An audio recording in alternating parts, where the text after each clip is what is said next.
everybody. Welcome to the recovery scene. I'm obviously really excited because we have Freeway Rick Ross here with us. He is, how do I even explain how much you are? Former LA drug kingpin turned, let's see, actor, best-selling author, entrepreneur, and advocate. Does that do it? Yes, that's somewhat. There is so much more to you than that, but you know, we have limited time, so I guess I'll leave it there. But yeah, making crack in the system, that must have brought back memories. Or did. Well, I dreamed of that when I was in prison. What an important piece that would be to the world, that piece came out. I just hate that. I don't know. This system is so this system is so effed up. That even after you go and pay your time, your debt was supposed to be your debt to society. I did 20 years in prison, but it still seems like to some people that that I haven't paid my debt to society. That I still owe more than that. And one of the things that we say is, if you're a convicted felon, you're a second-class citizen. Right. So you still don't get all the rights even after you pay your time. You still don't get all your rights back. Right. And you advocate for convicted felons, don't you, coming out of prison? Oh, absolutely. I believe that, we've all made mistakes in our lives. There's nobody on the planet who hasn't made a mistake, and to hold a mistake against somebody for the rest of their life, I believe is cruel and unusual punishment. Right. Yeah, I completely agree. And people don't think about the stories behind, the stories that led people down the paths that they went down. When I might have a little bit of a different outlook when I was reading your autobiography, being a mother, because the first few chapters, I mean, what you went through before the age of 10. I have a little boy, he's 7, and the things that you saw and the things that you went through before the age of 10 were just heartbreaking. They really were. You did not have it easy. No, not at all. And I tell people all the time that I tell people all the time that you can't judge me because you don't know my story. So before you judge me, learn my story first. Go and do your research, and then come back and place your judgment. And I can take your criticism once I know that you've done your homework. But for people who have never did any homework to place judgment, I think it's wrong. Yeah, I agree. Because like I said, like you said, people make mistakes, but there are stories behind how they got, nobody wakes up and thinks, it's like when you're in kindergarten, they say, what do you want to be when you grow up? Most people don't raise their hand and go, I'm going to be a felon. I'm going to break the law. I'm going to do. No, that's not how kids start out, Right. And things happen that bring. Well, most kids start out wanting to be the good guy. Right. There's very kids when one has to play the bad guy, most of the time kids will say, okay, you be the bad guy today and I'll be the bad guy tomorrow. We'll take turns being the bad guy because most people want to be the good guy. But it's only when life turns you bad or teaches you bad that that we start to believe that criminology is the way to go. Almost like right now, how they've literally turned being a gangster into something that's cool. Right. You see that everywhere, all the time. Thanks to our media. Yeah, exactly. And another thing that you made me think of was I was so mad. I was so mad at the teachers of the school for just passing you through and passing you through. Not one of them paid any attention to the fact that you couldn't read or write. And so when you had your dream of, you know, becoming the next Arthur Ashe, and it was snatched away from you. Absolutely, absolutely, and you know that happens to a lot of people in parish neighborhoods. You know, where the teachers are not. I mean, and I understand. You know, I get it. If you're a great teacher and you can go anywhere and work, of course you want to go where it's safe, where it's clean, you know, that pays the most, where the students are the easiest to teach. You know, I was sitting in the holding tank with my lawyer when me and my lawyer really got to know each other during my time trial. We spent a lot of time together, almost every day. You know, he would be there during the trial. Every day we were there during trial. He didn't go home. He stayed in San Diego during the trial for 3 weeks. He stayed there, so he probably would go home on the weekends. But we were together every single day, and by us being together, we started to talk, and I found out that his mother and his father was lawyers. So being a lawyer came natural to him because he picked up all the genre because it was used around the house all the time. Well, if you're somebody and you stand, first of all, you're probably a single parent. You know, you probably never met your dad. You know, you don't know what he did or what he does or what he looks like.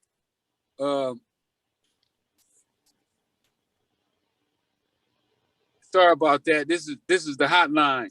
That's okay. Yeah, this is the hotline, man. But you know, you never met your father, and then your mom.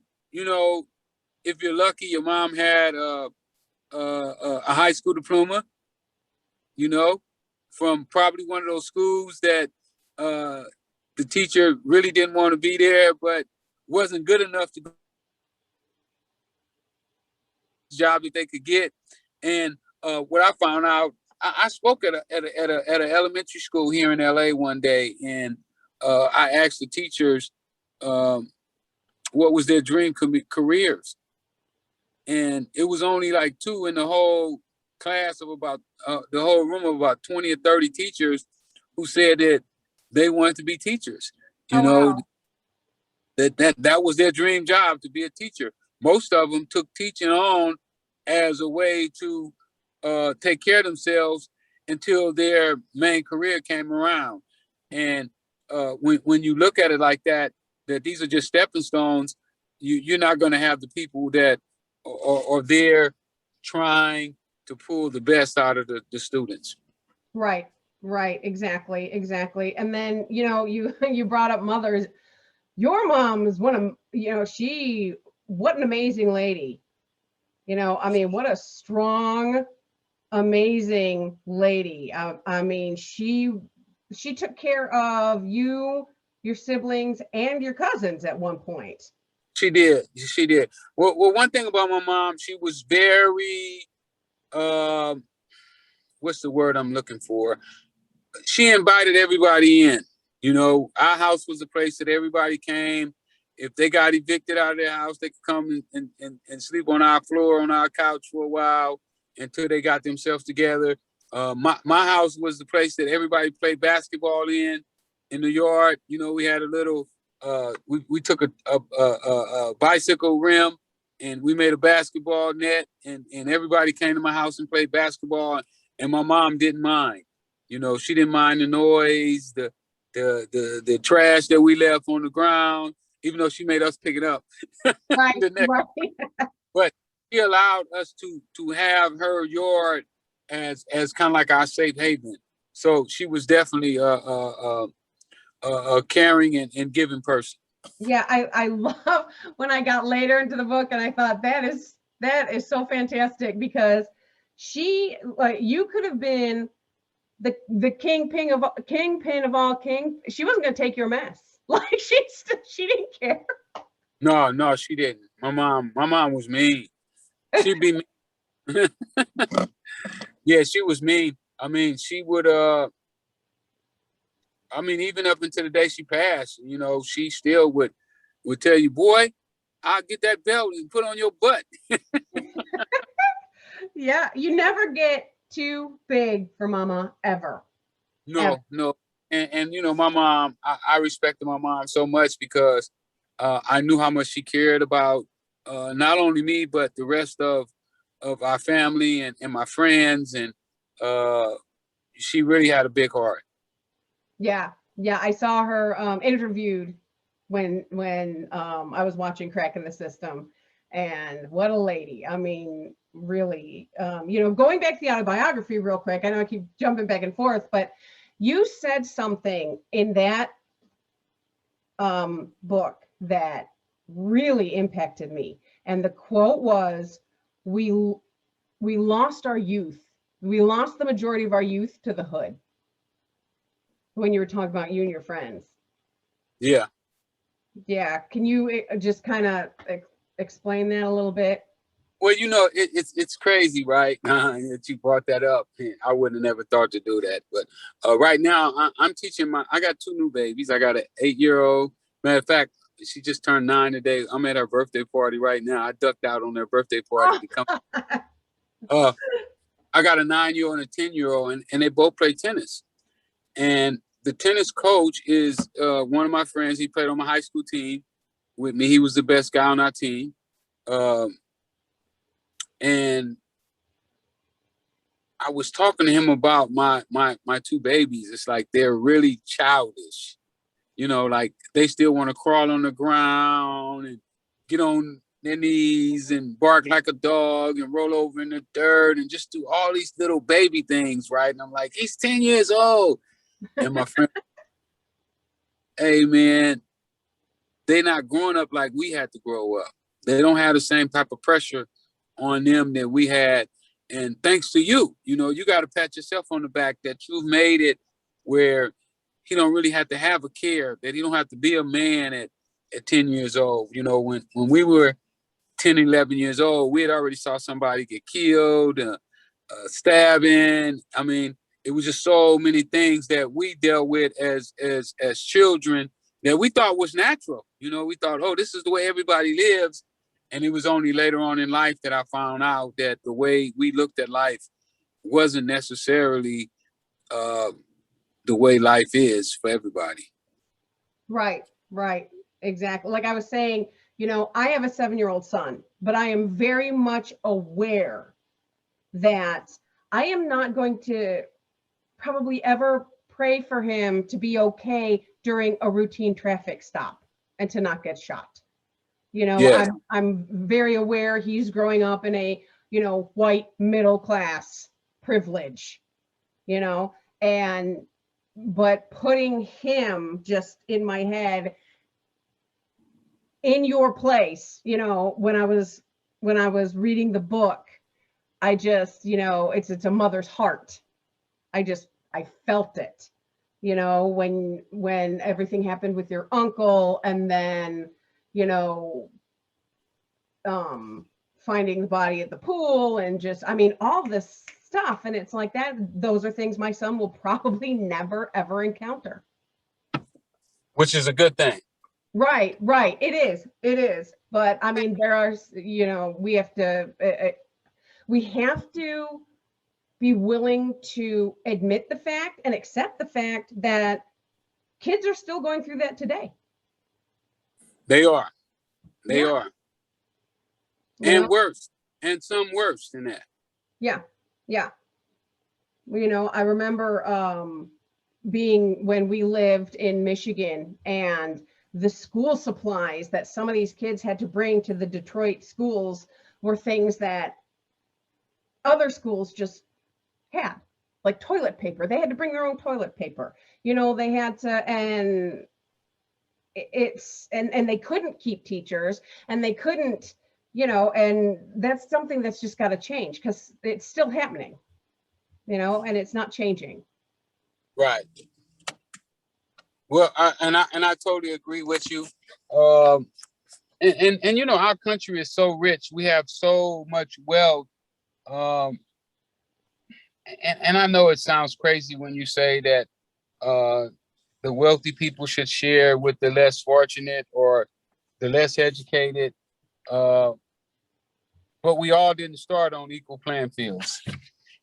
You know, some of us had, you know, like I said, my lawyer, his mother and father both were lawyers, so that gave him an advantage, you know, over other people who didn't have a mother and a father as lawyers to teach them.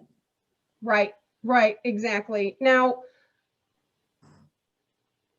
Ricky, if somebody is watching, if a young person is watching and they feel like all of their options have been taken away from them and they are thinking of going down the same road that you and so many others, you know, have gone down, what do you want to tell them? Well, you know what? I didn't really know how to look at options. You know, nobody ever taught me how to look at options. You know, it was like I had come up with my own perception of what an option looked like instead of what I could make out to be an option. If you understand what I'm saying. Right. I know now that I had more opportunities than I saw. You know, I only saw because you can only see what you've been taught to see. You know, if we didn't know, if nobody ever told us what red was, we wouldn't know red from blue. But somebody had taught us. Well, in our community, we don't really have people to really teach us what options are. You know, what it looks like, what is a benefit, what is a blessing, you know, how to take certain situations and make them work for us. So I think that we need more of that in society of teaching people what options are and what could be an option. Right, right, exactly. And I saw when you were talking to a group of football players, you told them, you know, I had all this money and I had everything I wanted, but nobody told me it was going to cost me 20 years of my life. Absolutely, absolutely. I never. My friend who introduced me to the drugs, he only told me the good part about it. You know, the part that he wanted to tell me, or maybe it could have even been just the part that he knew. He may have not even known the whole scope of the situation. So it may not have even been totally on him or of him misleading me. It could have been his ignorance.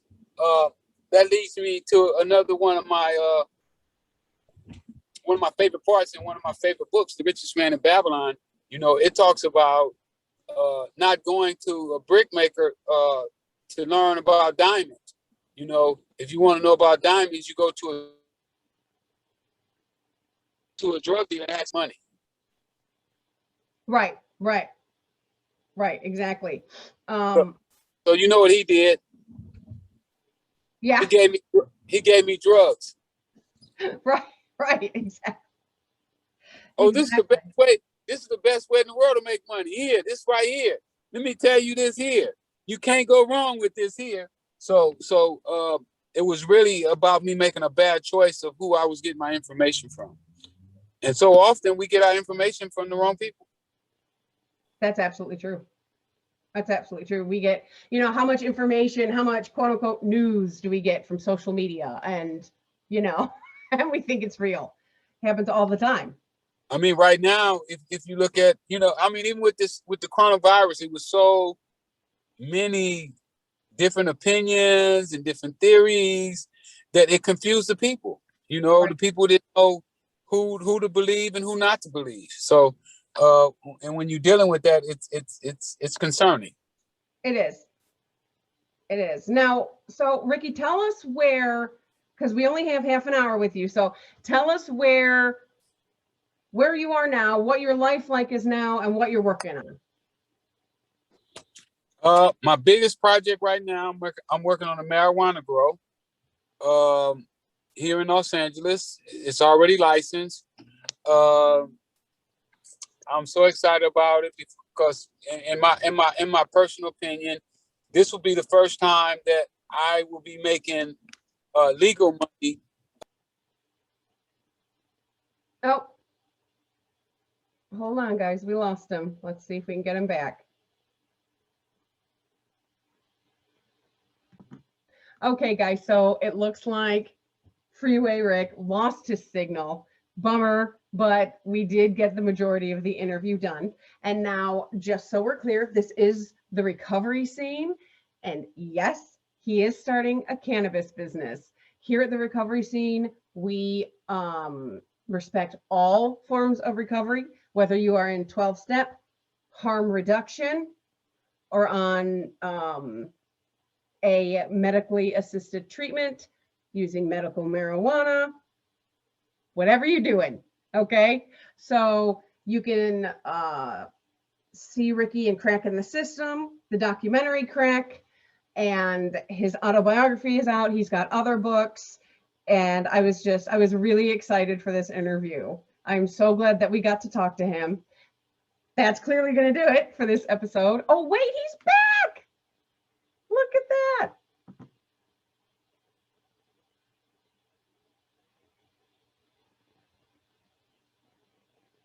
Hey.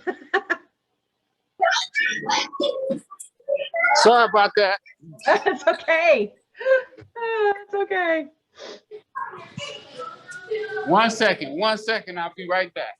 Sure.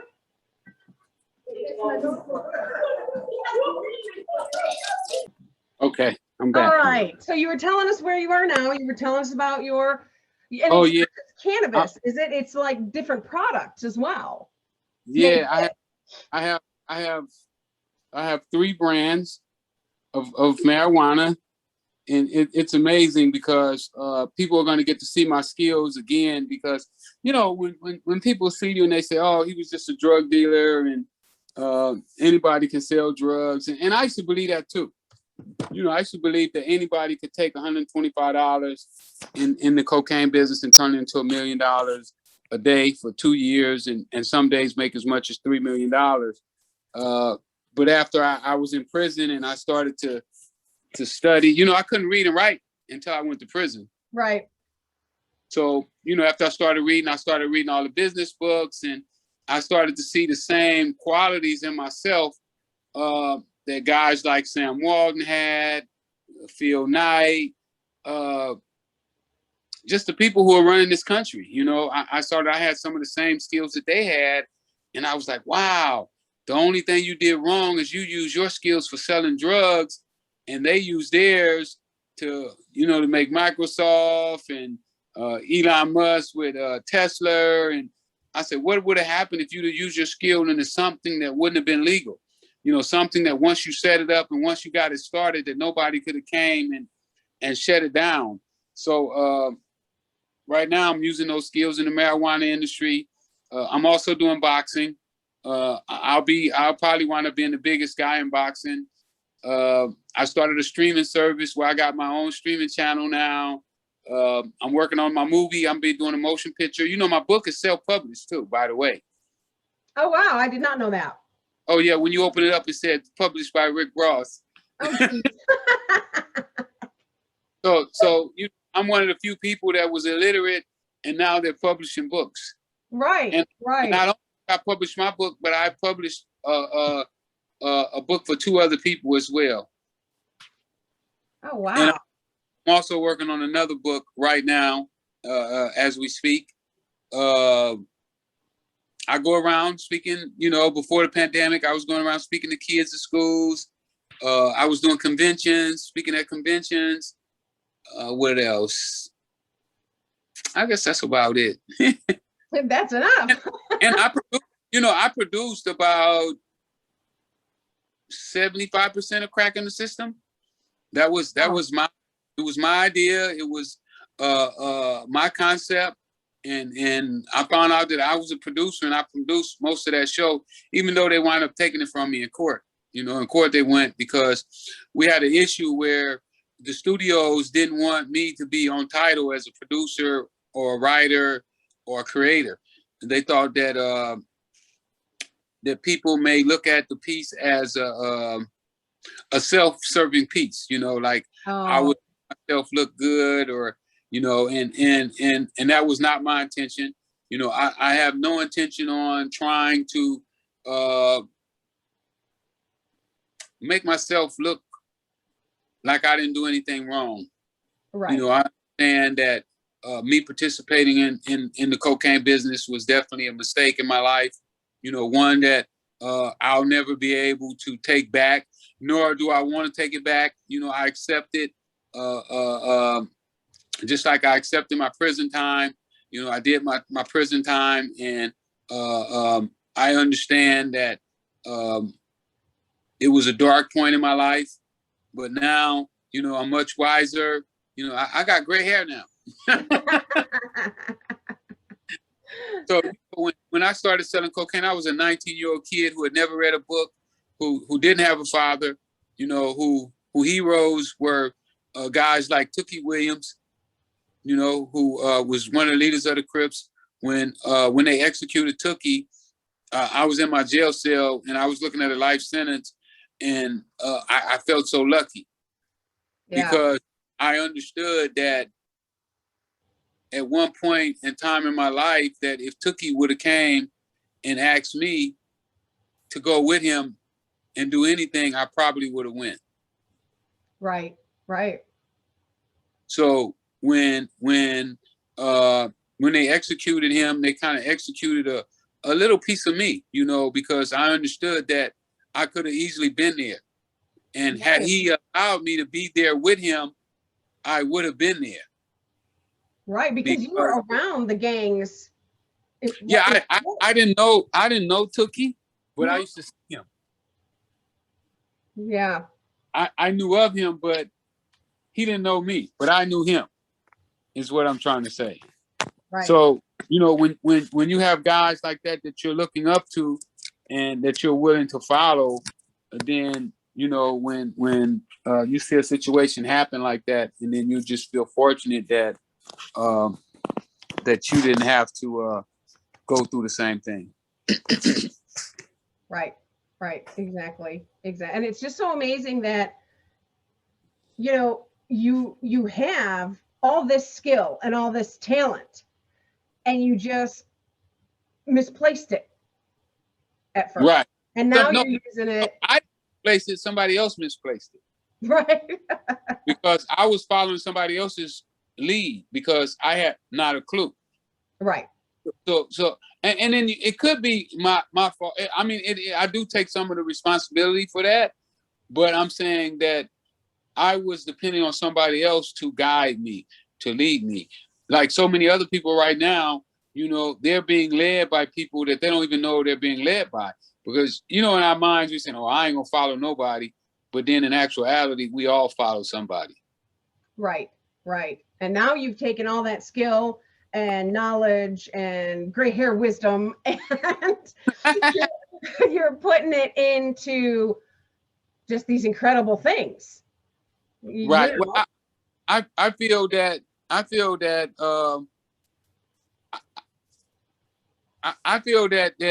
I should be that person to help lead people in the right direction. Right. I mean, you're giving back, and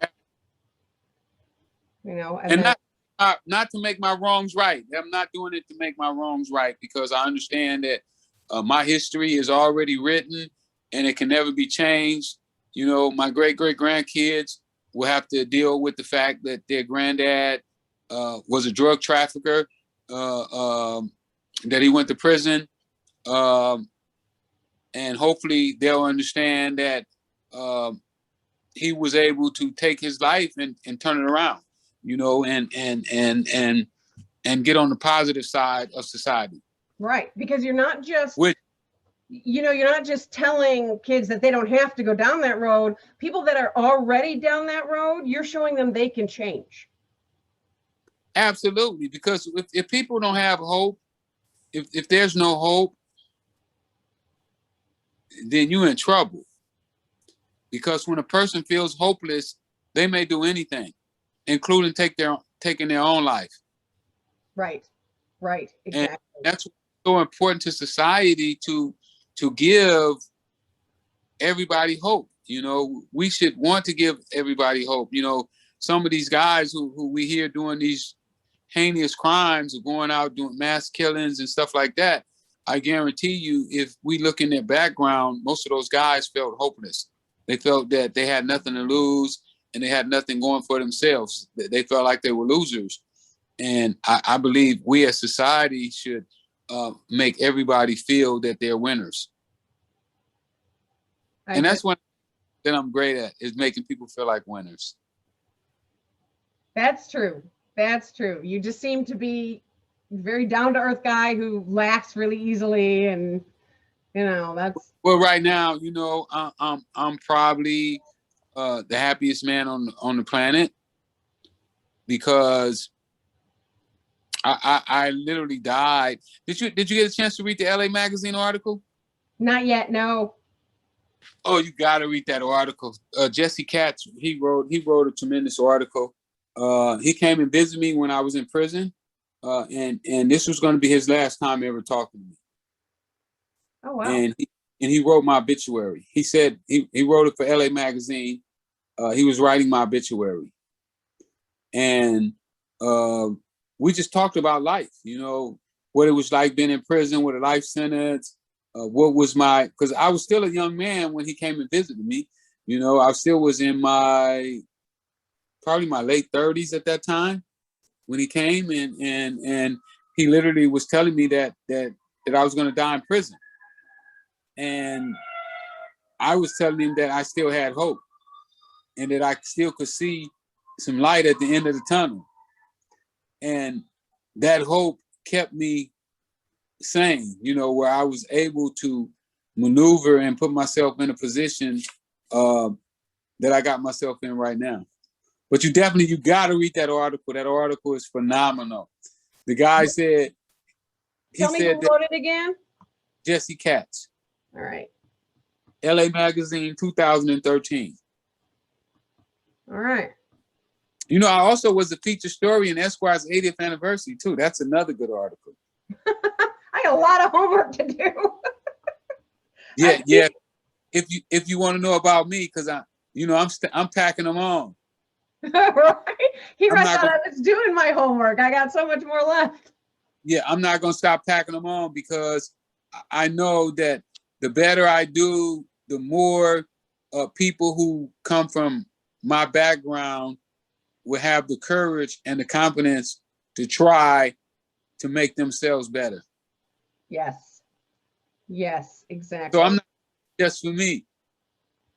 Right. Right. You know, it's funny because my pastor was just saying something like that God gives us these skills and these talents and everything else, and they're to be used for others, even though we get the good feeling, or we get things back from it, but really it's for other people what we do. Yes. You know, I totally agree. Yeah, that's powerful. It really is. You know, Ricky, thank you so much for being willing to come on here. I know it was your daughter's birthday, so we really appreciate it. And just telling us your story and talking with me, and I was excited. Yeah, so this is probably the coolest day of my life right here. Good. Well, you know what? I'm glad that you reached out to me, and that we did this. And I'm gonna tell Echo too. I wanna put you in my millionaires club. You know, I have a millionaires club that I started where I want to help 250 people become millionaires, and I would like for you to be in the club. I am so in. You took care of me, and we did this live together. That was great, and I just want to invite you in. Well, thank you so much. And I'm gonna pay your fee in. It costs $250. I'm gonna pay to put you in. Oh, that is so cool. I am so pumped. Thank you so much. That's awesome. And my face is gonna hurt when we're done from smiling so much. Yes. Oh, this is so great.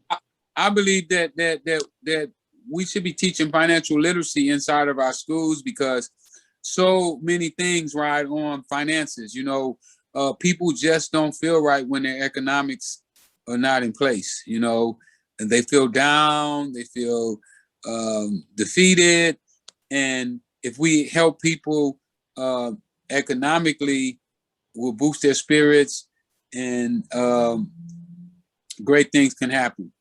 I agree. I absolutely agree. Finances and economics. There, I left school knowing nothing. You know, we were taught to write checks. Literally, that we were taught to write checks. That was it. Wow. Yeah. There isn't, using credit or, how to manage your money or nothing like that. Well, that's the kind of stuff I teach. You know, what I found out that I did in the drug business is I was able to leverage. I use leveraging. And even now, today, I leverage like crazy, because I can't remember who it was, but it was one of the great scientists. And he said that if you gave him the right stick, that he could leverage and lift up the whole earth. Right.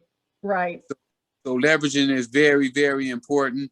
And it's something that we all should learn how to do and use to our advantage, because it would help everybody in society if we leveraged ourselves the correct way. I agree. I totally agree. So, but thank you again. Yes, when you do article, we'll come back and do this again. Yes, definitely. Especially now that you're gonna be part of my Millionaires Club. Right. I'm in the club. Make sure you tell Echo to give you my phone number and call me so I can get you signed up. All right, great. Thank you so much. And that's going to do it for us for this episode of The Recovery Scene, one of the coolest episodes of The Recovery Scene ever. So thanks everybody. Thanks everybody who's watching on the live. And Ricky, thanks again. Thanks so much. Thank you. And let's do it again.